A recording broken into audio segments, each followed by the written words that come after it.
कार्तिक मास महात्म्य 29वां अध्याय। भगवान के वामन अवतार एवं आकाश गंगा की उत्पत्ति की कथा सुनकर ऋषियों ने श्री सूत जी से कहा कि हे महाराज, कृपा कर कार्तिक शुक्ल की अष्टमी, जो गोपाष्टमी के नाम से भी विख्यात है, उसका महात्म्य सुनाइए। इस अष्टमी का नाम गोपाष्टमी क्यों और कब पड़ा? सूत जी बोले, हे ऋषिगणों, गौ रक्षक एवं पालक श्री कृष्ण जी अपने गोप गोपियों के संग कार्तिक शुक्ल अष्टमी को ही प्रथम बार गाय चराने के लिए वन में ले गए थे। इसी कारण इसे गोपाष्टमी कहा गया। हे ऋषियों, गो रक्षा करने एवं गायों का पालन करने के कारण ही श्री कृष्ण का नाम गोपाल पड़ा। गोपाष्टमी के संबंध में एक कथा और है। भगवान कृष्ण की शक्ति जानने के लिए एक बार ब्रह्मा जी ने गोप ग्वालों के बछड़ों को 1 मास तक एक गुफा में छिपाए रखा। भगवान श्री कृष्ण ने अपनी शक्ति से सभी ग्वाल बालों को ऐसा बना दिया कि वे गौवों को उनके बछड़े और माता पिता को उनके बच्चे लगते थे। 1 मास बाद ब्रह्मा जी ने उनसे क्षमा मांगी। हे ऋषिगणों, गोपाष्टमी के दिन गौवों की पूजा करके उसकी प्रदक्षिणा करनी चाहिए। फिर कुछ दूर तक गौ के पीछे पीछे चले। इस दिन श्री कृष्ण भगवान की परम प्रिया श्री राधा जी के नाम से विख्यात राधा कुंड में स्नान करके जो व्यक्ति भगवान श्री कृष्ण का पूजन करता है, उसके संपूर्ण पाप नष्ट हो जाते हैं।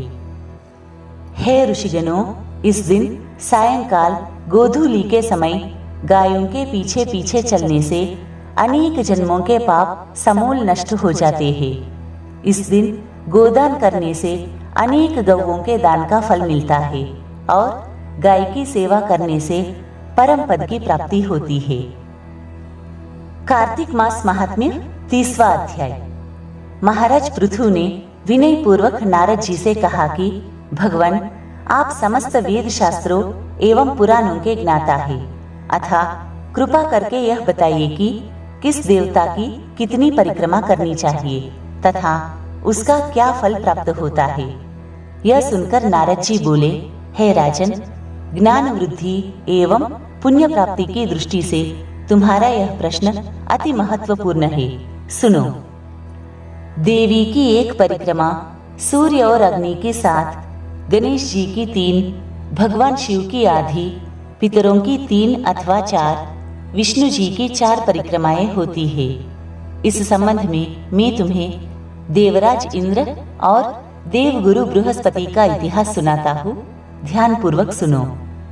वैवस्वत मनवंतर में एक बार इंद्र सहित सभी देवता देवगुरु बृहस्पति जी के पास गए और उनसे पूछा, हे गुरुदेव, ब्रह्म काल से पहले यह सृष्टि कैसी थी? इंद्रादि देवगण कैसे थे तथा उनके कार्य क्या थे? यह सुनकर देवगुरु बृहस्पति ने कहा, हे देवराज, उस काल की बात तो हम भी नहीं जानते, क्योंकि उस काल को बीते अब तक 6 मनवंतर हो चुके हैं। परंतु आपकी ही नगरी में सुधर्मा नामक व्यक्ति रहता था। वह इस संबंध में सब कुछ बता सकता है।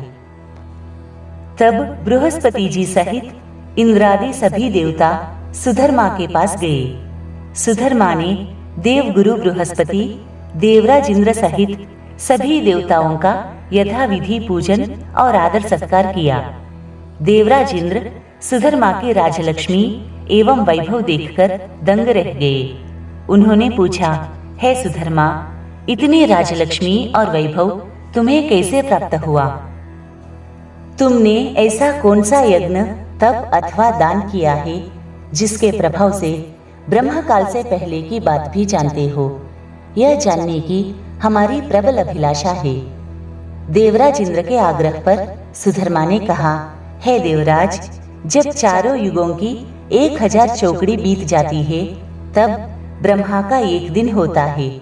उस एक दिन में 14 मनु और इंद्र होते हैं।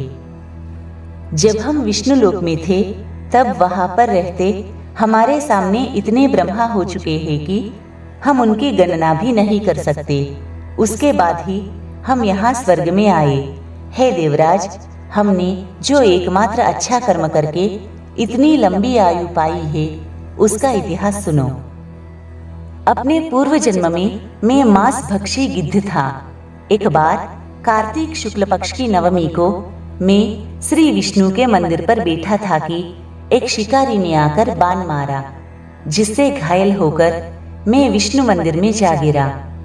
उसी समय मांस लोभी एक कुत्ते ने आकर मुझे पकड़ लिया। उसकी देखा देखी अन्य कुत्ते भी वहां आ गए। वह कुत्ता उनसे डरकर मुझे मुंह में दबाए मंदिर के चारों ओर घूमने लगा। अन्य कुत्ते भी उसके पीछे थे। इस प्रकार सबने मंदिर की प्रदक्षिणा कर ली। इस बीच मेरी मृत्यु हो गई। हे देवराज, मंदिर की प्रदक्षिणा से भगवान अत्यंत प्रसन्न हुए और उन्होंने मुझे अपना परम पद दे दिया। यह वृत्तांत सुनकर देवराज इंद्र एवं अन्य देवतागण अति प्रसन्न हुए और उन्होंने भी भगवान का पूजन कर प्रदक्षिणा की। तत्पश्चात नारद जी ने नवमी एवं भगवान की परिक्रमा का महत्व बताते हुए कहा कि हे राजन, कार्तिक शुक्ल नवमी सतयुग की आदि तिथि है। नवमी के दिन भगवान की पूजा, प्रदक्षिणा, व्रत, दान, तप तथा यज्ञ करने का कई गुना फल प्राप्त होता है। यदि कार्तिक शुक्ल नवमी को मथुरा में जाकर भगवान का पूजन एवं परिक्रमा की जाए तो उससे अनंत फल की प्राप्ति होती है। हे राजा पृथु, प्रदक्षिणा करने में जितने पग उठते हैं, उसके उतने ही कुल वैकुंठ में वास करते हैं। यदि मथुरा नगरी जाना संभव न हो तो हे राजन, किसी अन्य धार्मिक स्थल पर जाकर परिक्रमा करनी चाहिए।